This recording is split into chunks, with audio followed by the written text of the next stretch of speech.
Why are you so optimistic about AI and the future of job creation, not taking away all our jobs? A lot of people are afraid of this Terminator vision where Skynet takes over the world and AI enslaves us all. They say 170 million new jobs will be created from AI versus the 92 million that will be eliminated. Jobs do get displaced. What I'm saying is AI will create more jobs than are lost. My guest today is Mark Moss, and he's made it his mission to help people make sense of an increasingly confusing world, especially when it comes to the economy, AI, Bitcoin, and how to set yourself up for success. I've known Mark for 4 years, and I got to sit down with him today. I asked him to be on the podcast after I watched one of his recent YouTube videos about why AI will create more jobs than it will displace. We dove into that topic today, as well as the illusion of wealth, his 5-year retirement plan on how you can retire in 5 years, utilizing Bitcoin, and a lot more. I'm a good friend and fan of Mark Moss. I think you'll love him, and you'll get a lot out of this episode if you want help with AI, Bitcoin, how to understand both, what you need to know now and what you need to do now to set yourself up for success in this ever-changing world. Enjoy. Mark, it's good to see you, brother. Hal, always a pleasure. You're known really as a Bitcoin expert. I mean, you are at every Bitcoin conference. You're going to Hong Kong, you're going to Prague. You were just in Prague, right? You're speaking at every Bitcoin conference around the world. That's a huge area of your expertise. AI, though, is actually recently you put out an AI video. And that's what got me to text you and say, hey, I want you to come talk about this on the podcast. Yeah. And the context is that right now, there's AI obviously is a very unpredictable. We're not sure where it's going. It's growing exponentially. But the big fear of AI taking our jobs, right? There's a report from Goldman Sachs that says 300 million jobs, which is roughly the population of the United States, will be replaced in the next, few years, X many years. Bill Gates is saying 80 to 90% of teachers and doctors are being replaced, plus most white collar workers. Your video was the opposite of that. It was a very optimistic outlook on AI not taking our jobs, but actually creating new jobs. So that's what I text you about. So let's start there. Why are you so optimistic about AI and the future of job creation, not taking away all our jobs? First thing I'd say is, I think it was Robert Kiyosaki, maybe it was Brian Tracy, but they said, whenever you're talking about the future, you're lying, because tomorrow's not guaranteed. So if I say, hey, I'm going to meet you tomorrow for pickleball, how do I know, right? So it's basically, it's a lie. Yeah. So why not lie positively? Okay. Right? So I'm a glass half full kind of guy. Yeah. But that's like a feeling. I like to look at data. Yeah. I tell my team, we don't run a business off of gut, we run it off of data. That's how I plan my life. So part of understanding Bitcoin has come from understanding the history of technology. And what's happened is really the big breakthrough in the world was the Industrial Revolution back in the late 1700s. Yeah. And that was when we had the first mechanized machines. And so this was what's called a technological revolution, where a cluster of technologies get invented all around the same time. And those new technologies give us a new set of building blocks to build things that we can't imagine. And this is a key piece. We're going to come back to it. It starts to build things that we didn't know we needed or wanted or would ever have. Yeah. It changes consumer demand. So when we're sitting here going, I'm going to come back to that. Okay, so we have this industrial revolution. We had the first mechanized machines that could do the work of 5,000 men. So at the time, it was all field and cottage industry, tapestries, things like that. So basically, the jobs were working in the fields, and now the machines could do the work of 5,000 men. But what do those 5,000 men go to do? Oh my gosh. There was the tapestry industry. So one of the first pieces of invention, technology, was this power loom. There was a group of people called the Luddites, and the Luddites were so afraid of those power looms taking away the jobs that they went and burned them all down. And we use that term Luddite these days for people who are resistant to technology. And so these technological revolutions, they happen about every 50 years. I call them a quantum wave because the world moves in a quantum leap forward. So about every 50 years, people might have heard them as called conjointive waves or K waves. We have this revolution. So then we went, about 50 years later, we had steam engines and railways. About 50 years later, we had steel, electricity. Electricity was pretty big. Yeah. About 50 years later, 1908, we had the oil fuels, internal combustion engines, automobiles, and mass production. About 50 years later, 1971, we had the birth of the microprocessor, which brought personal computers, telecom, internet. And every single one of those, people said, oh my gosh, it's going to displace all the jobs. And there's a little bit of nuance in how you frame this up. So all those jobs use the word displaced. Jobs do get displaced. What I'm saying is AI will create more jobs than are lost. Got it. So that's a difference. Sure. Jobs will be displaced. Yes. Those going back to that, the 5,000 field workers were displaced. What do they do? So what happens is technology removes low-level tasks so we can go work on higher-level tasks. So instead of working on the fields, they worked on science and medicine and technology, like higher value things. And so the electricity created electric candles, and it put all the candle makers out of business. So they were displaced, right? And so when cars came around, the buggy makers were displaced, right? But if we understand the way this works, we can see how this changes. And actually, I have some facts and data. It's been a while since I wrote that paper, so I had to kind of make a little cheat sheet on some of the data on some of the data points. But we have like for some data points, we have going back first industrial revolution. The city of Manchester, when it was farming and cottage, was only 25,000 people. But after the industrial revolution, in about 50 years, it grew from 25,000 to 300 people. 300,000. 300,000. From 25,000 to 300,000. That's how many people grew because of the new technology. The first factory, Arkwright's factory, had 200 workers, but then Henry Ford's factory had 40,000 workers. So we had all the field workers before, and now we have all the factory workers. But we didn't know they'd go work in the factory because we didn't have machines that could even create a factory. We didn't know what we didn't know. We didn't know what we didn't know. And during that time, real wages grew massively. Now, there was a brief disruption. It does take a little while, so there's like a lag there. In the second industrial revolution, we saw U.S. manufacturing jobs go from 2.5 million to 10 million industrial jobs that weren't there before until we had the industrialization. We saw in the computer revolution, computer occupations in 1970 were 450,000 people. By the year 2000, they grew 10 times to 4.6 million people. Wow. You couldn't work in a computer occupation until there was computers. Yeah. Right? And so you can start to see that internet revolution, we can kind of say the same thing. And so what happens is a couple things happen through this technological revolution of this technology. You remember probably in the early 80s, we had like the first cell phones. Yeah. And they were like a brick. And I don't know, they were like 30 grand or whatever they were, right? And the Wall Street guys would carry those. But as the technology progresses, it gets cheaper. And as it gets cheaper, it gets better. And as those two things happen, then there's more demand for those things. And as there's more demand for those things, then people have to start companies designing new cell phones. And then there's all the workers that build the cell phones and make the components for the cell phones and make the screen protectors for the cell phones and start Amazon stores selling cases for the cell phones, right? And none of that would have happened if we didn't get the cell phone, which displaced a bunch of workers, right? Because it creates new demand. So what I would say is we can have this fear mongering of all these things, but this technological revolution cycles happen 5 times. We're on our 6th time, and every single time, this is how it's worked. I want to point out just 2 other studies. I'm going to take a second break here, but you referenced some studies. I think Goldman Sachs, I think you said it was 300,000 jobs, or Bill Gates. 300 million jobs. 300 million jobs, whatever Bill Gates' opinion is worth at this point anymore. But here's a report from MIT, which probably has a little bit more weight in the technology sector. It says AI will likely complement more than it will actually replace. So AI is seen as a complementary technology, not a replacement technology. So what does that mean? It means like I used to carry a single brick across the yard one by one, and then I created a piece of technology like a wheelbarrow so I can carry 10 at one time. But it doesn't get rid of my job. It just complements and helps me do more. It helps me become more efficient. So that's what technology does. So they're saying that AI is a much more complementary technology, which that's what I see, and we'll get into this in a minute. But a lot of people are afraid of this Terminator vision where Skynet takes over the world and AI enslaves us all.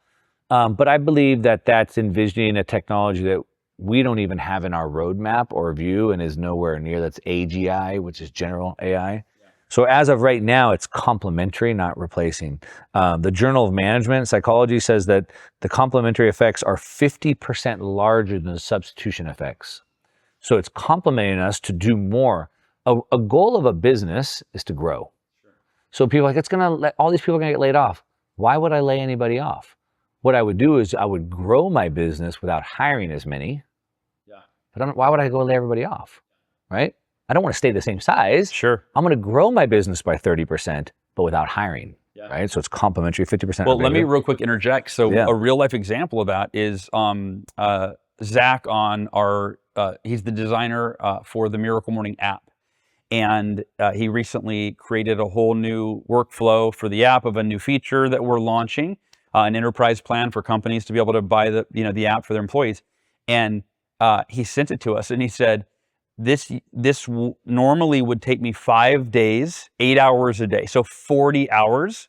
And he said, using AI, it took 30 minutes. That's an example, right? So now instead of adding one feature every 5 days, he can do it in 30 minutes, and now he can amplify and accelerate how quickly he can add more value or do more projects, or, so it's a real life example of exactly what you're talking about. Yeah, one of my friends, he designs storefronts, like retail stores, and then they build them out. So he'll like design a Starbucks and then they actually go build it out.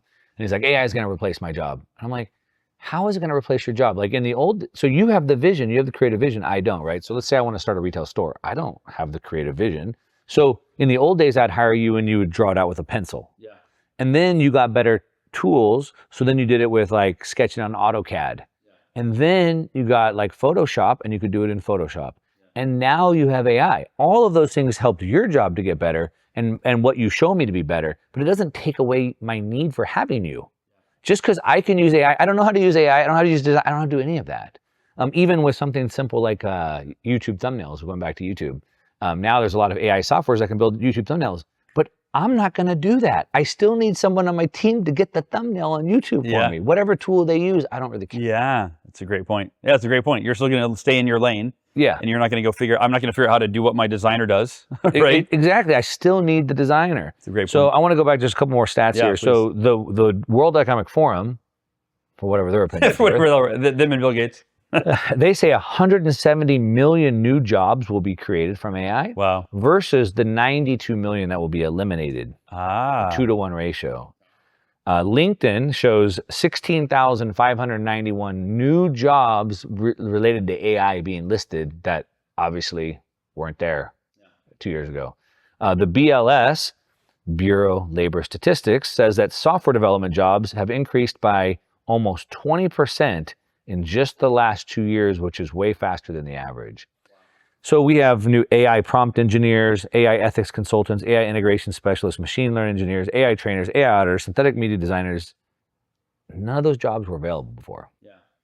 So, because if someone's listening or watching this right now and they're feeling a little better, first of all, they're like, okay, all right, I feel a little better, right? The doom and gloom and the Skynet taking over, which I've had those same thoughts. It's like, all right, that I feel a little better with Mark's optimism and based in data, not based in just your opinion. What does that look like in real terms if you are, like Bill Gates, for example, said doctors and teachers are getting replaced, right? And I have no idea if that's true or not, but that's what he said. If you're a teacher, if you're doing a job that you're afraid AI might replace, that's what I'm wondering if somebody's like, I know for me, like I have I got a career. This is what I do. And so to think, well, wait, so do I have to pivot? And I think the answer is, you got to be open to it, but what does somebody do if they're in a position that they think could be replaced by AI in the next few years? Yeah, and that's the way to frame it, right? So again, AI creates more jobs than it displaces, but people's jobs do get displaced. Yeah. Now, the government slows this down because they want to throw out universal UBI. So there's towns in Oregon that universal basic income, universal UBI, basic income, right? There's towns in Oregon that used to be logging towns, but they're not logging towns anymore. And the people that live there no longer have jobs because they worked in the logging sector. And rather than those people learn a new skill and move to another location, the government pays them to stay in that town and not work. I used to live in Texas. Then I moved to California because my dad was in the construction industry. In the 80s, we had the savings and loan crisis and then the oil crisis, and there was no construction in Texas. So my dad moved the family to California where there was construction jobs over there. And so all throughout history, we've had to deal with these types of things. Yeah. And so to answer your question is, I learn a new skill and apply it to a different market. And I think what I've often been saying recently is that the problem with school if you go back to its origins in Prussia to when Rockefeller brought it to the United States, it's designed specifically to create compliant factory workers, which means remove the creativity. So everything from moving when a bell goes off, to standing on a line, to sitting at a desk, or taking orders from the person at the front of the room. Yeah, all of those things are designed for that. But the problem is that now everyone graduating college, even today, has been designed by a school system created for the industrial era, given a set of tools for the industrial era, a worldview of the industrial era, but that world no longer exists. And so the problem is what you said is these people who say, I have a career. And they think there's safety in that career, but people get laid off all the time, which is what we're talking about. So the real safety is in being adaptable to change. So what could I do with these skills I have now, or what new skills could I go learn to go do something different is the easy answer. And that might sound a little bit callous, but yeah, if your job isn't in demand anymore, and actually, let me reframe that even a little bit. We were talking about our kids before we started recording. Both of us have a high school daughter, and I love talking to the guys, the boys, you know. A lot of them are very curious. I talk mostly about money, so they love asking me questions about that. And the one thing I really want to relay to all these high school kids, but people that I'm talking to right now need to hear this as well. You get paid for the value that you provide to the world. That's it. And I think if you could learn to think along those lines, you start to see the way that you make money differently. And so that means that in order for me to provide more value, solve more problems, I have to constantly be learning new skills and applying them in different ways. So that's how my career has been. I'm sure that's how your career has been as well. You've learned new skills, you've applied them in different ways.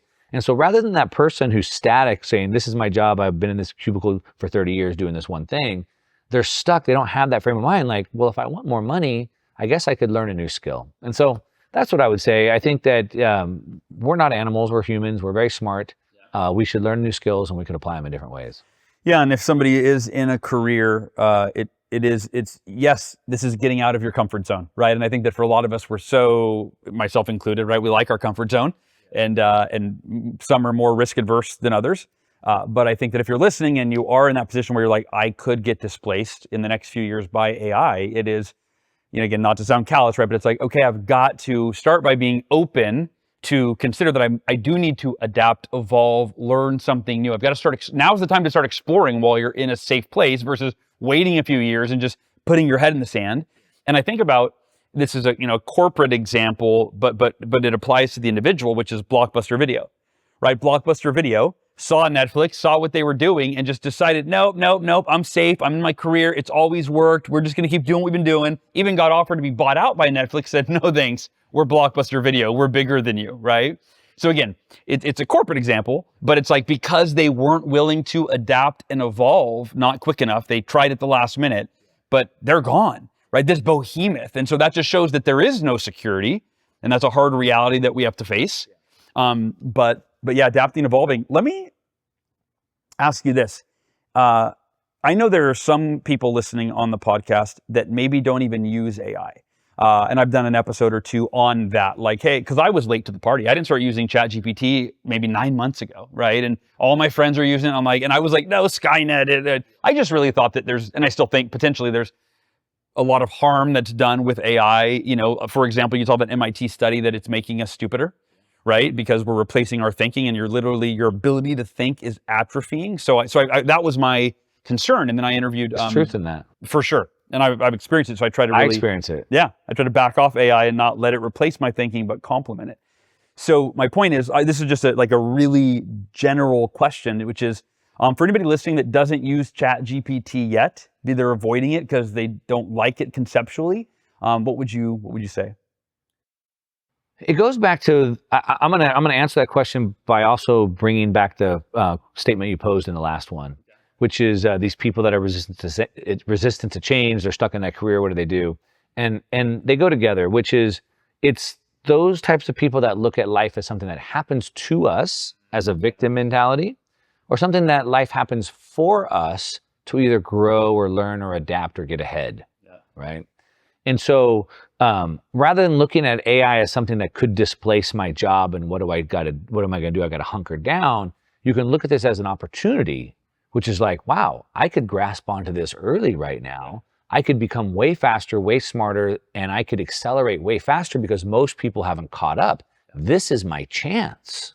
And so really, it's just a big paradigm shift. And I'm guessing from the people that listen to your audience, Miracle Morning, they already have that mindset. So that's what I would just urge to them, is to think about this like, this is your chance. I like to say the future is not evenly distributed, even with Bitcoin. So even today, here we are 15 years later, Bitcoin's making new all-time highs. President of the United States, Donald Trump, last week bought over $2 billion of Bitcoin. Now, personally or with through Donald Trump Media, which he owns over 50% of. So a company he has control and interest of bought that. And Donald Trump has a history, we can get more into that, but a history of sort of leaking information of what's about to happen. Like right before the stocks started exploding again after the tariff thing in April, he put out a tweet that said, hey, you guys might want to buy back into the market, and then the announcements were made. So even though you have the president of the United States buying Bitcoin, most of the people listening to this audience still probably think it's ridiculous and a scam and a Ponzi or whatever. So the future is not even distributed, but that's our opportunity. And so back to AI, jump on this early, and you have this entire world in front of you right now, number one. So how do we start? I would say there's a simple framework that I would just give. I'll throw this out real quickly. So when you use an AI, it's like hiring somebody, but it's hiring the smartest person in the world that's the stupidest person in the world. What do I mean by that? The AI is so smart in every single vertical that it can do anything or be anything that you want. But if I wanted to ask health advice, like you're a cancer survivor, right? You're an expert in mindset and all these things. So if I had questions on mindset, I would want to talk to you. I wouldn't want to talk to a depressed person in a mental institution. If I wanted health advice, I wouldn't talk to a 300-pound obese person. I'd want to talk to someone who ran a triathlon. If I wanted to get money advice, I'd talk to a billionaire and not a broke person, right? So the first thing we have to do is we have to tell the I'd watch Mark Moss videos, by the way, if I wanted financial advice. Yeah, we have to tell the AI who we want it to be for this specific question that I'm asking. So we give it a role, a persona. You are a business owner. You are a wealth coach. So number one, give it a persona. Number two, then I have to tell it what job I want to do. Your job is to blah, blah, blah, coach me on starting a business or tell me how to get in shape or whatever. Then I need to give it all the context so it knows even the context about me. The problem is this year, this is how old I am. These are the health problems that I've had. My goal is to do this. Here's where I'm at. I've tried this. I do like this. I don't like this. I have to give it as much context as I can. Possible, yeah. And then I want to tell it what format I'm looking for. So what I want 7 days of meal plans broken down into 3 meals per, or what is it that I want? I have to tell it that. Then it can give me something good back.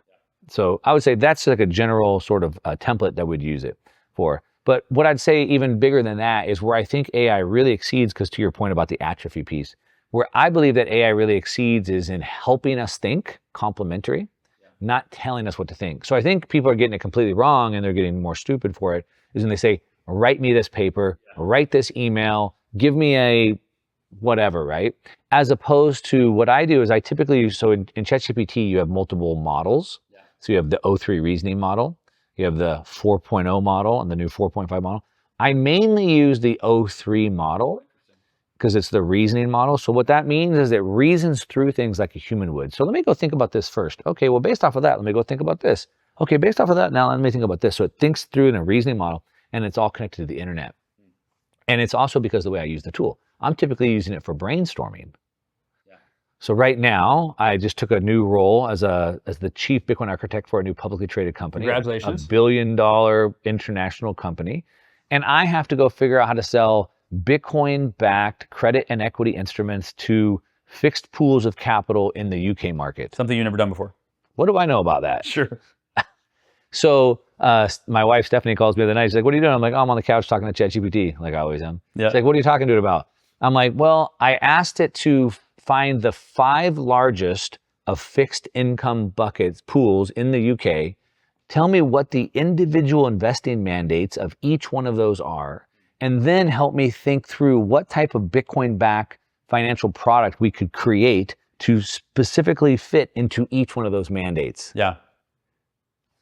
And it goes and does all the research, and then In a matter of seconds. reasons. Well, that took a little longer? Some of those will put it for like a couple minutes. Okay. Go do all the research and then think all through, and then it gives me that, and I can go, but I don't understand this. Why not this? What's the pros and cons of this? Tell me more about this. And then I use it as like this thinking. It's like a sparring partner. Yeah. So no matter what I want, whether it's how to do a book launch, or help me come up with questions for a podcast. But why would I do it like that? What if I did it like this? And I use it as a brain thinking sparring partner. I think that's to me, seems to be one of the best ways to use it. Yeah, absolutely. I think the fact that it takes a couple minutes to answer those questions tells me you're asking good questions, right? Where it's really got to dig deep. That's I learned from my friend Jeff Woods, wrote the AI Driven Leader, and one of the tips he gave me is instead of asking ChatGPT for something, tell it to interview you to say, what are 10 questions you need to ask me to be able to advise me on this topic, right? And so a lot of times after I give it that frame, I might say, ask me what other questions you need or for any more information you need before you give that to me. Sometimes it needs additional context from you. And GPT-5 is supposed to come out and do all of so the new one that just came out this week was now it has agents built into it. And so they're pretty good, to be honest. I've been using another platform called GenSpark for AI agents, which I think are way better. So for those that don't know, AI agents are basically autonomous bots that can work on your behalf. And the way I think about it is going back to job displacement. About 15 years ago, 20 years ago when the internet really started taking off, what happened is the world shifted from being a sort of technical driven world, STEM, science, technology, medicine, coders, engineers, developers were like the good jobs back then, to all of a sudden those becoming commodity jobs because we brought the whole world online because of the internet. So my mom wanted me to be an engineer when I was, getting out of school, but like I can go hire a dozen of them for $5 an hour in Pakistan today. Yeah, sure. Right? And so we got this technical workers. So now I'm going to Upwork or Fiverr, and I can hire researchers and writers and coders and prompters and all these things, right? Those are agents. They will go, I can hire someone to go do SEO research and write blog posts that are SEO optimized for my website, for example. That's an agent. But now I can create an AI agent to do that for me. And so ChatGPT has that built in now. Like I said, I think the GenSpark ones are really good. But I can get these agents to go, you go do all this research, bring it back. Okay, now you take it and you SEO up. Okay, now you take it and create slide decks. And now you, right, and you can do that. Yeah. I want to give an example. So my dad, I turned him on to ChatGPT, I don't know, a few months ago, 6 months ago. And he's head over, he just loves it. And, but what happened was his cabin burned down in Orange County in the fires. Out where you live, and he, and now he's got to deal with the city and the state and insurance, and he's in over his head. And so he was able to use chat. He would tell me, "Hal, this is amazing. It knows everything about everything. It knows all the laws. And so it was able to help him work through how to approach insurance, how to approach the city, how to approach the state, and then it was able to actually craft the emails to each of those entities, and then he would copy and paste their responses, say, hey, how do I respond? All of that. And for someone listening, that if you don't use ChatGPT, or it's like it's mind blowing how much it can do. And what I've said to people that are resistant, I go, it's a tool. Whatever it's going to do to society, whether you believe that's good or bad, that doesn't. Whether or not you use it isn't going to affect that. It's learning how to use the tool, and like all tools, it can be used for good or it can be used for evil. But we use it for good. So for your audience, I have a way that I'm using it that I think could be helpful. So one, I have this little piece of wearable AI device. It's called the Pendant, but it's made by Limitless.ai. Yeah. I don't have any affiliate deal with them. But I wear it every day, and it records 24/7. Okay. Not audio, but it transcribes it all into the AI. So then I'm like, remember when 2 weeks ago when I talked to Hal and we had this conversation, it could pull it up and it could like bring all that for me. So that's number one. But what I do is, what I believe, and I think your Miracle Morning sort of sets the tone for this, is like, we need to have a target. Like, where am I trying to get to in 90 days from now? I typically plan like quarters, and then this month needs to get to the quarter, and this week to get to the month. And then each day I do a daily review. All right. So like what I learned today, I kind of learned some of this from like Brendan Bouchard's high performance planner. So like, what went good today? What I learned today? If I was my own coach, what would I tell myself? How much energy did I have today, right? What do I need to do tomorrow? What are my main tasks? What are the 3 tasks I have to get completed? Now, are you journaling this in ChatGPT? No. So check this out. So what I did is I created a Google form. Okay. And the Google form sends it all to a Google Sheet, Okay. right? And the Google Sheet has the dates and then each one of those, right? So it just keeps it Wow, in the that's sheet, cool. right? And then what I do is I built an AI coach. So I built the coach for me and it tracks me. And so I tell it what my goals are, what I'm trying to achieve, whatever. And then I can feed this Google Sheet into it on a weekly or monthly basis. And it can tell me, it's like in the Power, I think it was in the book, The Power Habits, like show me your calendar, I can show you your future kind of a thing. So it can show me based off of what my daily inputs are and my coaching to myself, how, if I'm on track to achieve my goals, if I'm off track, right? So it has this crazy pattern recognition that it can see through these barriers. So yeah, so I've created to coach myself. And then through these daily, almost like a miracle morning type of thing, right? Where I'm sitting down every day and I'm just answering a couple questions on my Google form and I feed it in there. It can coach me right to that. That's really cool. Another thing I've done, going back to taking this new role at the Satsuma company, is now I have to go speak to pension funds and institutional funds to like allocate to Bitcoin. And this is a big step for me. It's further than I've ever gone before. And these people speak a different language than I do, frankly. And I built, so in most of them now, in ChatGPT, in Claude, you can create projects. So you can create a project and then you can fill it with all the information. So I got everything about Bitcoin treasury companies in relation to that, all the different products we can create, all the regulations, and I put it into a project. And then I built a coach in there. And the job of the coach is to train me, to quiz me. Hey, I want you to be like a antagonistic, talk show host or podcast host. Okay, I want you to be a regulator. Quiz me on these things, grade me on it, tell me how I could have done better. And it's literally coaching. I put it into voice mode, and then it's literally like talking to me and coaching me through this. So super powerful, that kind of stuff. That's incredible. Yeah, it's there are few limits to what it can do in terms of helping you get clarity and strategize and learn what you need to learn, and in a very targeted way, right? Obviously as an author, it's like, are people going to keep reading books when they're like, hey, instead of, they're basically going to say, write me the book. Like for you, for example, with the strategy you're using where you're doing the Google Forms, you could say, hey, ChatGPT, write me a book based on exactly what I need to know, based on the 6 months of data you've collected, for me to go to the next level in my business, transform my marriage, and be a better dad, right? And then that book could be written in. And then you take it to Google's Notebook LLM. Oh yeah, and then it creates a podcast around it. And have you done that? I have not. I've heard. It is amazing. Yeah, amazing. Jen Spark now has that also. But what I'd say is, going back to the write me a book thing, you're a writer. Yeah. The one thing that I've found is it has no soul. Yeah. It has no taste. Yeah. It's just gibberish what it writes. Yeah. It's really good. It does really good research. Yeah. And you can use that to write, but it just writes terrible. And most people don't have that taste. So they're like, oh, this is pretty good. But as an author, I'm sure you see that all the time where you're like, it's just garbage. Sure. Yeah. And that's one thing that, who was it? I was with a bunch of authors the other day, and they said, there's something special about authors pre-2023 or something, because they wrote their book. Yeah.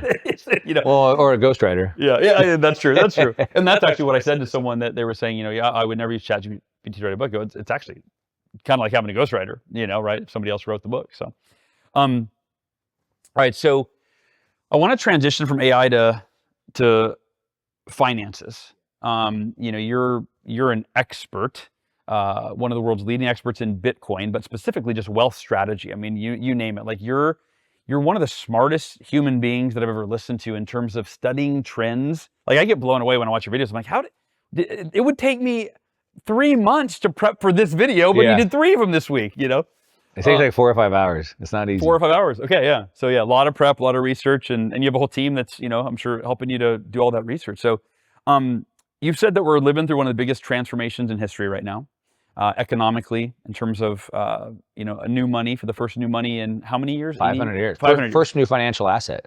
First new financial asset in 500 years in Bitcoin. I looked at, we met in November 2021, so going on 4 years ago. Bitcoin was at $60,000 at that point. We're at 119,000 as of this recording. So it's doubled in the last 4 years. Let's just start, for someone that is not in Bitcoin. Let's start there. And my dad, by the way, I send him your videos. I'm like, watch this video. download Coinbase, just buy $100. Right. You got to dip your toe in the water. Yeah. I don't know if he has yet or not. I don't think he has. But yeah. So talk to my dad. I'll send him this. This is I'm gonna explain it from the top, but this has to do with AI. It has to do with your miracle morning. It has to do with everything. Okay. Is that most people are going through life on a pre-programmed track, and they don't realize it. And they love personal development because they get these little dopamine hits of like, oh, I could do this to improve my life, but they never do. Sure. And the realization that I've sort of come to is they never do because none of them are really trying to solve any problems. They're just going down the pre-programmed track. If you have a problem to solve, when you needed to beat cancer, you hit the books, man. Yeah. And you needed to solve that really badly. But most people don't need to solve a problem. So with AI, I don't even know what, I'm coaching, I'm here in Austin, I'm gonna do a mastermind event the next 2 days, and I have all these high-level entrepreneurs come in, and they ask me these questions, and I always answer back with, should I buy this house? Should I sell this business? Should I buy Bitcoin? Right? I don't know. What problem are you trying to solve? They don't know.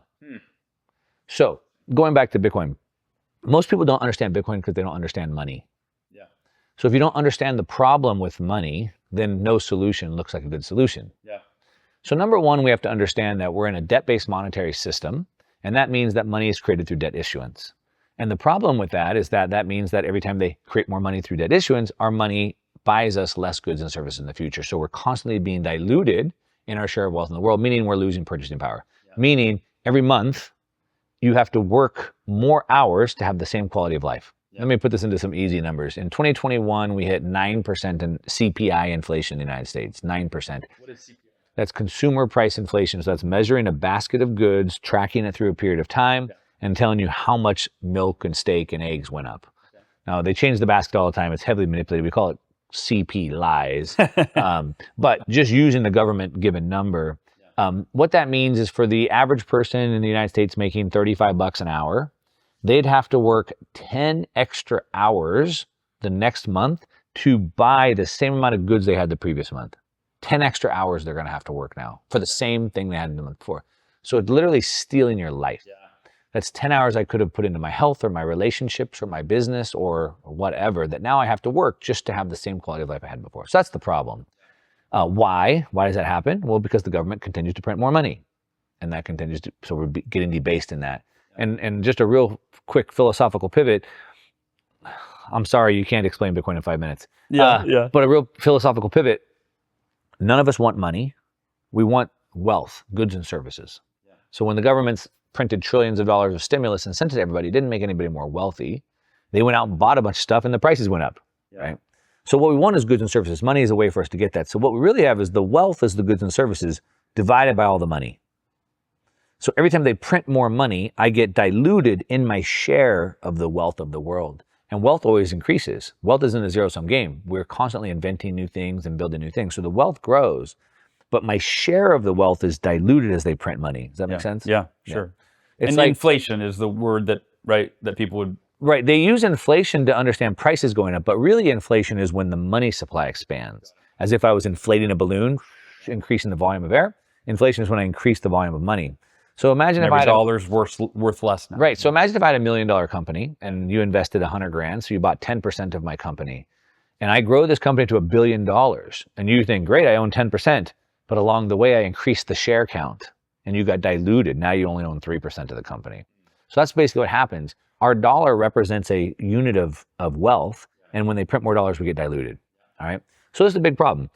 We can get into other stuff. I'll just tip a toe in, but like, the governments have more control, so they want to censor transactions. And if you try to send a bank wire over 6 figures, they routinely ask me why and where it's going, and they don't want to send it. If you live in North Korea or Afghanistan, no bank accounts. Women can't have bank accounts, all these things. And so 1.5 billion adults in the world today, it's a blowing statistic.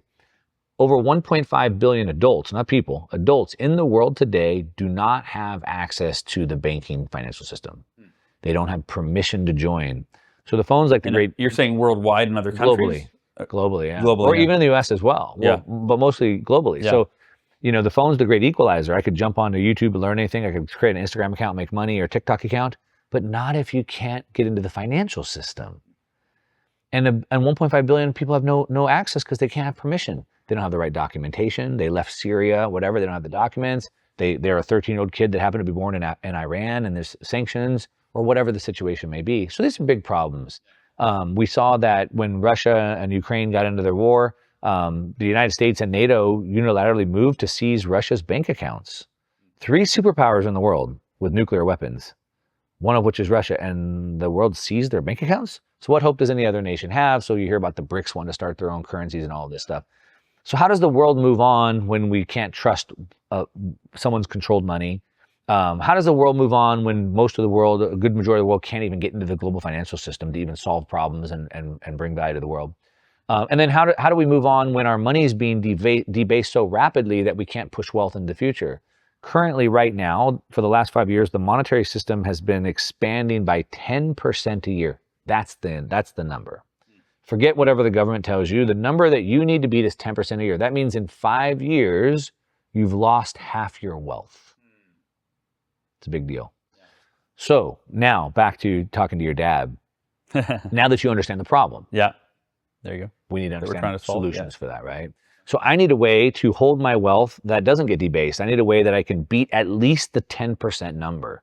Now, if you understand that, there's only 2 assets in the world that have beat that number in the last 15 years. The NASDAQ and Bitcoin. That's it. The S&P 500 doesn't. The national median home price doesn't. Only 2 that have beat that. What about gold? Would that be a third? No, gold has not done nowhere near that level. Now, the point that you're bringing up, or maybe you haven't asked yet, but in the last 2 years, gold seems to have been about on par with Bitcoin. Yeah. But that's in a 2-year period. If you look back over the last 15 years, it hasn't. Got it. Right. So I'm trying to draw a bigger window. So then, okay, what options do I have to beat this? What options do I have to transfer money digitally, electronically, without censorship? And so that's sort of where Bitcoin stands. So Bitcoin is a way that we can get money out of the banking system. It's a system that nobody controls. It's a computer protocol. For people that don't know what that means, a computer protocol is a fixed algorithm. It's a code that creates decisions and routes things. So for example, the internet works off of a protocol called TCP/IP, and it routes packets of data around. If you've set up a router at your house, you know what the IP is. Nobody owns it. Yeah. Nobody controls it. It's like a common language that everybody uses. SMTP, we send email over. That's an SMT protocol. It's a way that email, so I can have Google as a client or Hotmail, but they use the SMTP protocol. Bitcoin's a protocol. Nobody owns it. Nobody controls it. It's just a protocol. And it's got a fixed amount, right? So they can't keep printing more. And it's got a fixed. There's no they. Yeah. There's no they. And that's the whole point. With Ethereum and Cardano and whatever XRP or whatever, there's a they. There was a company that started it and creates it and controls it. Bitcoin is a protocol, just like I said, SMTP or IP. Like no one controls it, no one creates it. So there's a fixed supply, only 21 million units that could ever be used. And so what does that mean? Going back to understanding that when they print more money, I'm being diluted in my share of wealth of the world. I believe in the next, probably around 2050 to 2055, Bitcoin becomes the unit of account of the world, meaning we start to measure things in Bitcoin instead of dollars. And at that point, I think Bitcoin is probably worth, well, up until that point, it's probably worth about $45 million per Bitcoin. 45 million per Bitcoin. Before it becomes a unit account, then it's worth, then what it is 1 Bitcoin, since there's 21 million, 1 Bitcoin will equal 1/21 millionth of all the wealth of the world. And as the wealth of, and the reason why Bitcoin buys you more into the future, unlike dollars buying you less, is because with dollars, I'm being diluted in my share of wealth of the world, even though it's going up. But with Bitcoin, my share of wealth of the world never gets diluted. And as the wealth continues to grow, my Bitcoin always grows in value. So, all right. So I think that of everything you just said, what caught my attention and potentially the listeners' attention was one of the last things that you just said, which is Bitcoin worth $45 million by 2050-ish. And right now it's worth $119,000. And that's bearish. Yeah. Want me to break the math down for you? Yeah, thank you. Yeah, because you did this when I was here for dinner a year ago, and I've seen it on your videos, right? But yeah, when you break the math down, it's like, oh, this is not, again, it's not some pie in the sky hope. It's literally, it's math. Yeah. So what happens is we don't want money. We want wealth, right? Goods and services. And what happens is as we create more money, we have two types of people in the world. We have consumers and we have creators. And creators create more than they consume. Consumers just consume everything. So if you're a creator, you're creating more than you consume. Where do you save the difference? So we have what's called store of value assets. So this is real estate, it's bonds, it's stocks, it's gold, it's collectibles, it's fine art, and it's Bitcoin. Yeah. That's where you go park it, Okay. right? So you're going to buy clothes and gas, but eventually it's going to get to like real estate or bonds or stock, right? And those. Yeah. Right now, today, that basket of what we call store of value assets globally is about $1,000 trillion or a 1 quadrillion. Okay. It was 300 trillion a decade ago. And by the end of the decade, it'll be worth about 1.6 quadrillion. By 2040, that'll be about 3.6 quadrillion. Now, where do I come up with those numbers? The United States government, which has the reserve currency of the world, we have the CBO, Congressional Budget Office, and they project out the U.S. government's deficits, debt, and spending for the next 30 years. Okay. So they tell us Yeah. how much the money supply is going to expand. So as they increase the money supply, we're in a debt-based monetary system, asset prices go up. Because remember, it's not that the asset prices are going up, it's that it takes more dollars to buy those things. Why does it take more dollars? Because they printed more. So all we have to do is we can look at the rate of growth and we can see how much these assets have gone up with the money supply increasing for the last 30 years, 20 years, 5 years, 10 years. Then we can look at what the government tells us they're going to continue to inflate the money supply by for the next 30 years, and we can push out what that valuations mean. Now, in that basket of goods, some or store value assets, some go up more than others. They're more sensitive to liquidity. So not all of them go up at the exact same rate. Bitcoin's going up at a faster rate than some of the other assets, right? So for the last 5 years, Bitcoin's going up by 85% compounded annual growth rate, CAGR. For the last 3 years, it's about 60 or 65%. Gold, on the other hand, the last 2 years has done pretty good. It's like, 30, 40% per year, the last 2 years. But when you look over 5 years or 10 years, a little bit different story. But each one has these different assets. So what we do is we project out where that store value basket will grow to in 2030 based off of the U.S. government's numbers. Okay. Now, I believe those numbers are bearish. The U.S. government spends and prints way more than they project. So we're going to way overshoot that target. Plus, it doesn't take into consideration what China is blowing the money bazooka out of the water right now. They're absolutely blowing it out. The UK just announced a trade deal with the US yesterday. I don't know if you saw the news thing with President Trump and Ursula von der Leyen. And they agreed to every single concession that Trump wanted on tariffs, including investing like $900 billion in the United States, including taking all of our goods. I mean, she just took everything. Oh, wow. Where do they get the money to do that? They got to print more. So we're way underestimating the amount of monetary increase that we're going to have, but just taking the data for what it is. Again, understand that basket size will get to 1.6 quadrillion and 3.5 quadrillion. So there's a few ways that we can look at this. So we want to look at it from a bunch of different angles. As a venture capital investor, I've been deploying venture capital in the Bitcoin space for 5 years now. We look at a company that is non-existent. Uber. Let's use Uber as an example. So if you want to invest into Uber, you're like, well, how much could it be worth in the future? Well, the taxi industry is this big, and the limo industry is this big, and the rideshare is this big. If we can get 5% of that, we could be worth 100 million. Okay. So then we'd say, well, what percentage of the store of value assets could Bitcoin take? Could it get 1%, 5%, 10%? And we have to make a guess there. Now, when things are better, when Uber was better than taxis, more people just use Uber. Doesn't mean taxis went away. Taxis are still there today. Uber and Airbnb both got 10% of their markets in less than 10 years. Hotels are still there. Taxis are still there. Just Uber and Airbnb are there now, right? Yeah. So gold or Bitcoin is certainly better than any other store of value asset for any number of reasons. And we can get into those if you want. So it should take a good chunk of that market share. But let's just say it gets to 1%. If by 2030, if Bitcoin gets to 1.25% of the total store value assets, that puts it at $21 trillion or $1 million per Bitcoin. At just 1%. Wow. By 2040, if it can get to 8%, that would put it at $14 million per Bitcoin. 14% of the basket. And that will be in 30 years. Uber and Airbnb got it in 8. That's roughly 100x what it's at now, I think, if I'm doing the math. Well, I mean, it's roughly 100,000, right? So we're talking a 10x in the next 5 years. Yeah. Yeah. 14 million in 2040, and then about 45 million in 2050. That's how far the CBO projects out what those numbers are. Yeah.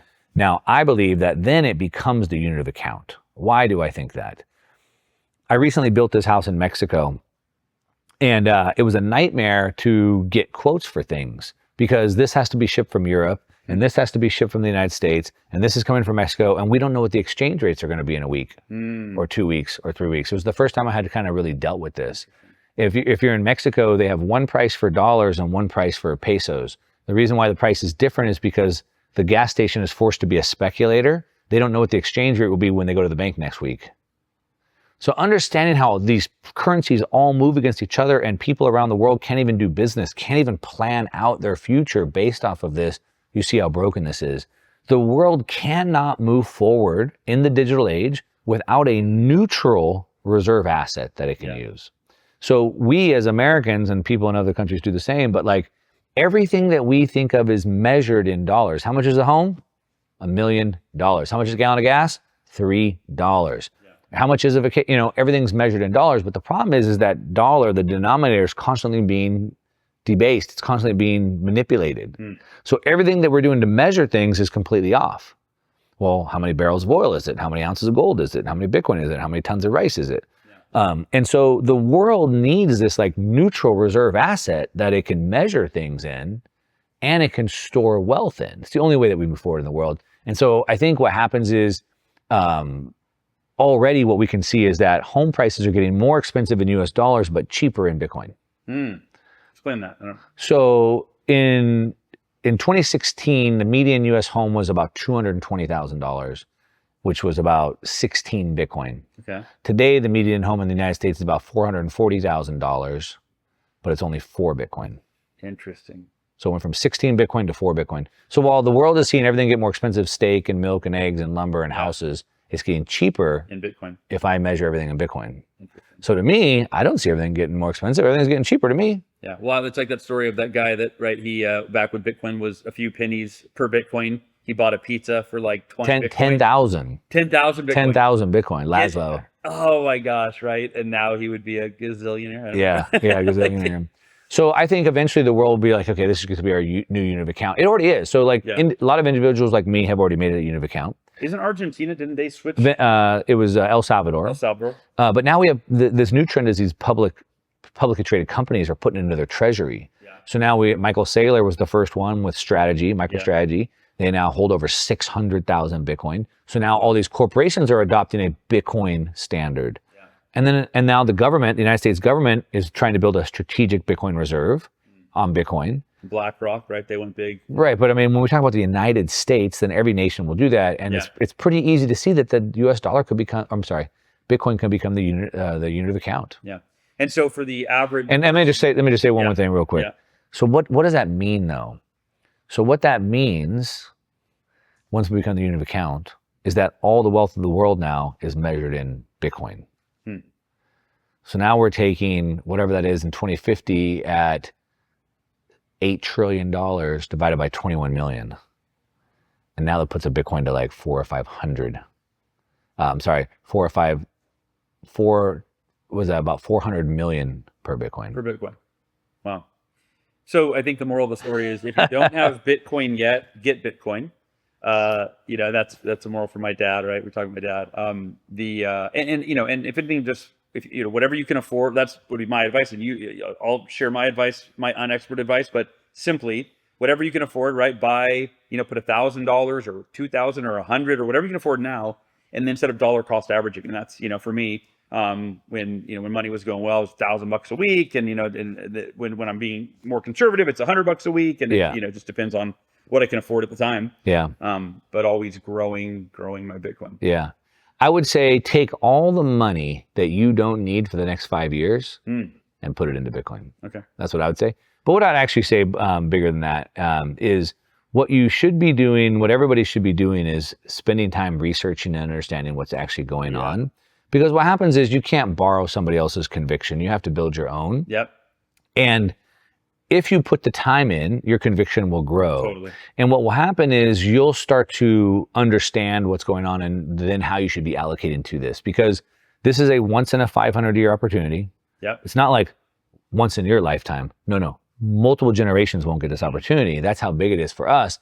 And you will miss out on this opportunity if you don't understand what's going on. So I would say people should be investing their time first to try to figure that out. Agreed. And then start putting their money in. That's a good point. And I mean, your videos, is where to start. Like my good friend Matt Recor, he's very successful, owns multiple houses, did very well in the stock market, doing day trading, and he was anti-Bitcoin for a long time. Yeah. And then I think I sent him, it was either one of your videos or one of Michael Saylor's videos, but he was like, oh, I didn't realize conceptually what this is. Yeah. And then now he's all in, all in on Bitcoin. I, now I've been in the space for a decade and, at the highest level.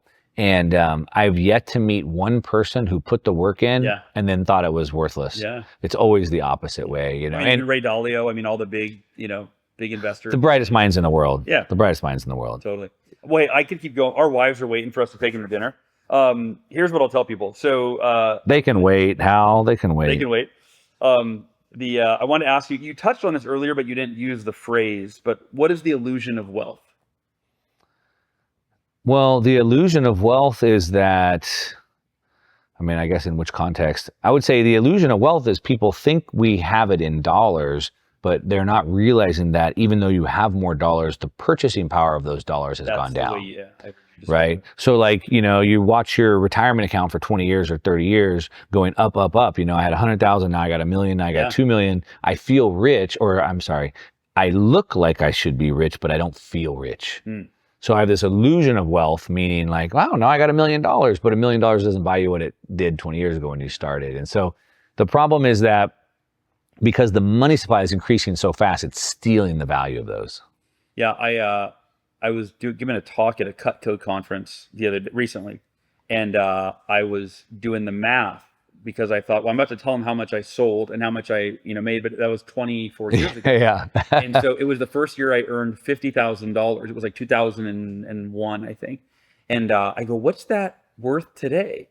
And it was over $100,000. Right. And I go, wow. So, but here's the wild part, not including the inflation of goods, right? Which means, so I'd have to earn $100,000 today to be worth what it was 20 years ago at 50,000, but that's not true because the price of goods was so much less, right? That $100,000 today, not only is it not $50,000 20 years ago, it's you can't buy what you could with $50,000 today. So it's that's the illusion of money. And you use ChatGPT to figure that out. Yeah, of course. Of course, right? And it's actually worse than that, right? Because again, that goes off of the government reported CPI data, which is wrong, right? So right now they're reporting it in the 3% range, 2.5%, 3% range, but it's really 10%. Yeah. So that's going off of the wrong number. It's much worse. That's the illusion. Yeah. So what I would say is, anybody listening, if you're not utilizing AI, right, start learning about AI. YouTube is such a great free resource for all of us to learn. Yeah. And then, and if Bitcoin is something that you're not invested in or you're not aware of, Mark, you're one of my favorite people. Michael Saylor, two of the best out there in terms of talking about Bitcoin, understanding it at a really deep level. One thing that you talked about, and I don't know if we have time to cover it now, so people can go look at it. But you have a 5-year retirement strategy that you watched that video today. It's funny, you texted me and took a selfie. I was watching. Yeah, you were. I saw the calculator on the screen. Yeah. Let's walk through it real quick. Yeah, I'm fine. I think it's so important. This is like, man, if there's one thing I can get through to people, it's this. So I think it's worth talking about. So going back to these technological revolutions, they give us a new set of building blocks to build new things that we can't imagine. And so Bitcoin is that new first financial asset in 500 years. And so we can do things with it that we could never imagine. And one of which is we could use it as like a retirement technology. But it takes you having to learn something that's completely different and foreign to what you've been taught. And if you're a Dave Ramsey disciple, this is really going to go against everything that he's ever taught you. But for some people, they think it goes against their biblical teaching or whatever. But we're in a debt-based monetary system. That means money is created through debt issuance. And so we need to use debt. We don't have to. You can go like Dave Ramsey and just save your pennies. But if you really want to get ahead and you want to get ahead quick in life, you have to learn that we need to use debt because we're in a debt-based monetary system. So that's number one. And what I'd say is that debt is very dangerous, just like fire is very dangerous. And I can cook my food with fire or I could eat raw food. Yeah. Right? Cook my food. But if I don't control the fire, I could burn my house down. And we don't let kids play with fire. But most people, hopefully most of us, grow up and mature enough to handle fire. The problem is most adults don't want to grow up and handle debt. And, you know, I was on a podcast recently and they told me, how dare you advocate this to people? You know, is it going to be so risky? I'm like, sure. And you should never go surfing either because there's sharks in the water. Yeah. Like, you know, like you might drown. Like we learn how to swim, you know, like, so we should mature. So I want to frame it up that way. So what we have with Bitcoin is an asset that's going up right now, as I said, about 60% per year compounding. Yeah. Now, over time, that will dwindle down. It's already dwindled down quite a bit. Michael Saylor, you mentioned me in the same breath. I don't know if I deserve to be in the same breath as him. You know, he's projecting that Bitcoin will probably be still doing 30% in the next couple decades. What we're seeing is the dematerialization of money, just like books and movies and music became digital. Money is now being digital. Yeah. And digital will always move faster than physical. So Bitcoin will always go up faster than the S&P 500. And companies will always produce more value than debt, okay? Because debt is what's used with the savings of the productive companies. So we always have it's called arbitrage between these. So what this means is that as long as Bitcoin is going up faster, then the debt that I can acquire against it, I can do this in perpetuity. So poor people, I don't want to say poor people, poor mentality and middle class mentality, they think about working in order to earn money to pay their bills. Yeah, and that's the relationship that they have with it. That's the purpose of their work, is to pay their bills. And the way they view credit and use credit is to increase their lifestyle. Get a bigger house, get a bigger boat, go on a vacation they couldn't afford. But the wealthy, the 1%, do it completely different. Mm-hmm. So they work to buy assets, and then they use the assets to pay for their life. And they also use credit even though they're wealthy. But they don't use credit because they don't have the money. They use credit because it's cheaper to use someone else's money than to use their own money. Now, this is typically only available to the 1% because they are the only ones that have enough assets to actually live off of. But Bitcoin makes it accessible to everybody. Mm. So now, in that video you're watching, I have a calculator. You could link to the video and the calculators for free if anybody wants to get it. But basically, Bitcoin's going up by 60% a year. If I can borrow it right now, I can borrow 15% against it. I could do that forever.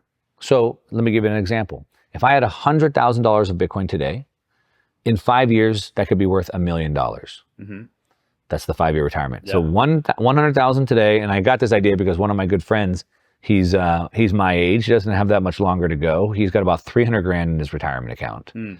And I'm like, look, man, that 300 grand is not going to be enough for you to live off of. Yeah. And if that sounds bad, half of all baby boomers today have zero savings, half. And of the half that do have savings have an average of $240,000. Hmm. So they all need it. That's the retirement crisis. That's the retirement crisis. Yeah. So my buddy has 300 grand. I said, if you took 100 of the 300 out and put it into Bitcoin, in 5 years, that could be worth $1 million. When it's worth $1 million, I could borrow, and this is why the debt piece is important. I would borrow 15% against the Bitcoin. That's $150,000. The reason why I want to do this, sorry, Dave Ramsey, is because if I borrow it, debt is not taxable income. Yeah. So I get that tax-free, and I still own the Bitcoin going up at 50% a year. If I sell it, 1, I pay tax. 2, I have no Bitcoin anymore. So I borrow the money against it, right? Then the next year, because it went up another 50%, I borrow another 15% against it, and I roll the debt. I pay off the year before, and I get the new one, and I basically just do that in perpetuity. I keep rolling the debt. Now, the one question that people always ask on this is that, I get that, Mark, that makes sense, but when do I pay off the debt? Why would you ever want to pay off the debt? Yeah. So, I don't have the calculator in front of me, but in 15 years, you owe $5 million against 25 million in Bitcoin. And in 15 years, you owe 10 million against 50 million in Bitcoin. And your grandkids are going to owe 50 million against 300 million of, like, you don't pay it up. Now, at some point when the debt is, if hypothetically the debt grows faster than the value, then sure, pay the debt off at that point, right? Yeah. But until that point, you just roll it forever. And for anyone listening that's like, well, yeah, that's if Bitcoin goes to $1 million, but you look at the history of Bitcoin. Yeah, well, okay, so it does half of that. It goes to 500. But my point being that if anyone's going, well, yeah, my point is you look at the history of Bitcoin, and those that said when it was at 4,000 a coin, like it'll never go higher than 4,000 a coin. Yeah. I remember I got in, I think around 8 or 9 is when I started buying.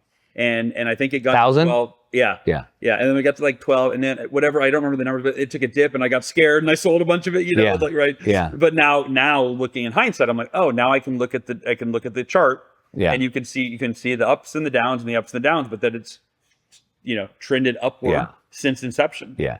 And I've been making content since it was $300. $300. $300. That's when you got into. And so yeah, people can ask that, and that's why originally I said earlier, like, go spend time doing research first, because you need to have the confidence here. But even if it did half of that, it got to 500,000, then I just borrow 50,000 or 60,000 instead of 150,000. Yeah. But it's still better than what you're going to get in your Dave Ramsey mutual fund earning 4%. 4%. Yeah, 4%, and inflation is potentially outpacing that. So you're losing money. And you don't think stocks go up and down? So we measure. So we do need to understand the risk and reward. And most people, they think too much about the reward, not the risk. So in investments, we use something called a Sharpe ratio. And a Sharpe ratio tells us the volatility and the risk and reward of an asset. Tells us how risky it is, because we want to think about a risk-adjusted return. If I could make a lot of money, but it's very risky, I put a little bit, right? If it's very safe, I can put more.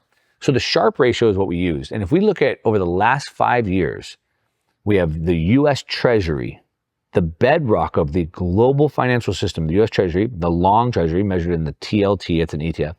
We have the S&P 500, that's the index, that's the baseline that every institution in the world tries to beat, and we have Bitcoin. Out of those three, which one do you think is the most risky and the safest? I'm gonna let you tell me. So, of those three, using the Sharpe ratio, the long bond, the U.S. government bond is I think it was a 0.37, which is very risky. Okay. Bitcoin was like a 1.09, which is very safe. Safer than the U.S. Treasury, the bedrock of the entire global financial system. Wow. And so people can have all these preconceived notions and these gut checks. And I know your cousin told you it's a Ponzi scheme, scam, whatever, but like, we have data. Yeah. And that's what we should be planning our future off of. And so we should be looking at the data. And so those concerns are valid, but the answers are out there. Yeah. Well, and I love what you're advising is education. It's not jump into this or jump into that. It's educate yourself about AI and how it works. Educate yourself about Bitcoin and how it works. Yeah. And that way you have confidence. And we haven't even started talking about how AI and Bitcoin work together, because each one of these revolutions is a cluster of technologies where the sum is greater than the parts. But that's a whole other conversation. Yeah, we'll say that next time. That's a whole other. Well, next time you come to Dripping, you're 23 minutes from my house. So I'll come here. We'll do that again. But cool. Mark, any closing words of inspiration or action for people watching and listening? I think what I would kind of, after this conversation, probably the words of action and motivation would be, I think the common theme is that the world is changing very rapidly. Yeah. And we can either have the mindset it's happening to us and we're a victim and it's scary, and how do we hunker down and protect? Scarcity mindset, or how do we see this as an opportunity for us to get ahead? How do we see this as having an advantage over the majority of people who don't see it? And jumping on the AI tools to advance my career, make more money, jumping on Bitcoin to preserve my wealth better, and have an abundance mindset in that regard. So I'd challenge people just to change your frame a little bit, and then do the work. Yeah, I love that. The world is changing.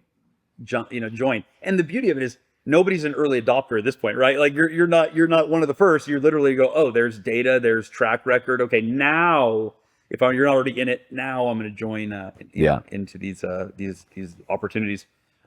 Where's the best place to follow you? Well, you said it over and over on my YouTube. You gave it up. You gave it up. So yeah. So I'd say just Mark Moss on YouTube is probably the best way.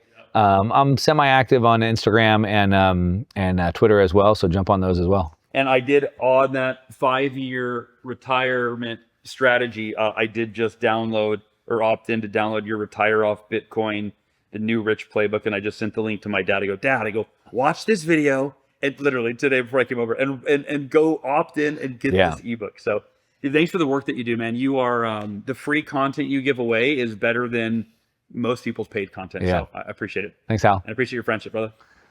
All right, man. Cool. Go to dinner. Yeah.